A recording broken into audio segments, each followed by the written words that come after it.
forest burning. This is almost a cemetery because all you can see is dead.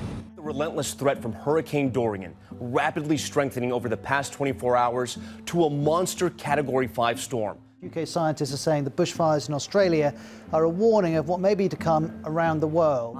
Up to 1 million species of plants and animals face extinction, many within decades. Millions of people here in Europe have been sweltering in this summer's second extreme heat wave, and across the continent, records are being broken. A dire warning about climate change. According to a new report, experts say that we have until 2030 to avoid catastrophe.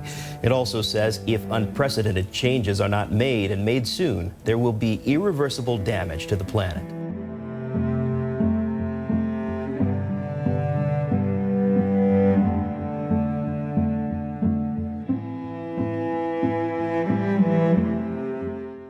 Aloha. My name is Chris Silphone, and I'm a National Geographic explorer and marine biologist out here on the island of Maui.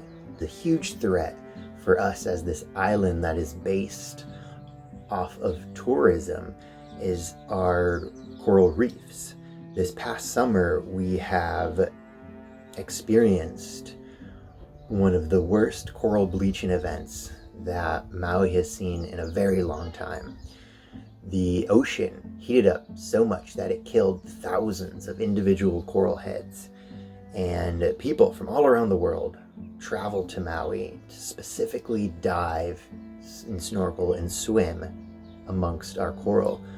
And if that is dead, then our economy essentially is dead as well. Not to mention that the coral is the foundation of the ecosystem out here, so without it, who knows what kind of cascading effects will happen on the rest of the ecosystem.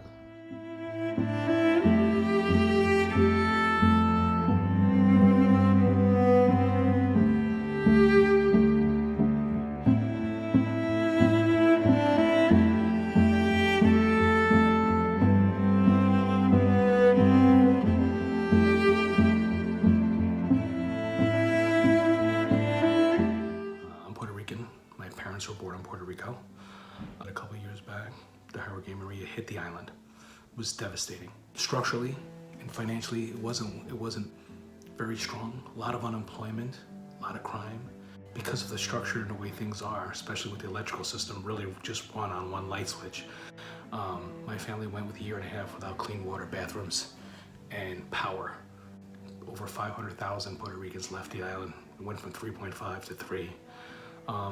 250 schools were closed. Community centers were closed. It was devastating.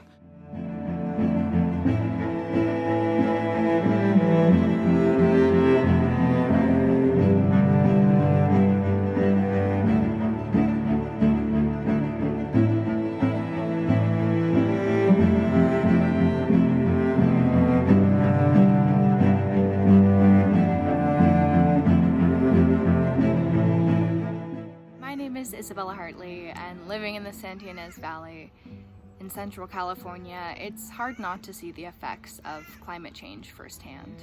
In the last 3 years, I've almost lost my home 2 times to wildfires that came within 15 miles of my home after burning thousands and thousands and thousands of miles. You'd walk outside and your entire car would be coated in this thin, fine layer of ash that you had to wear an N95 mask to even clean off. And you would walk around outside and the ground was white with ash, and every step you took sent a little plume of ash flying up towards your face. 2 years ago, when the Malibu fires ripped through Central California, the air quality was so poor it was deemed unsafe for students to even walk from classroom to classroom. People lost jobs during that time or couldn't go outside and work. It didn't used to be like that.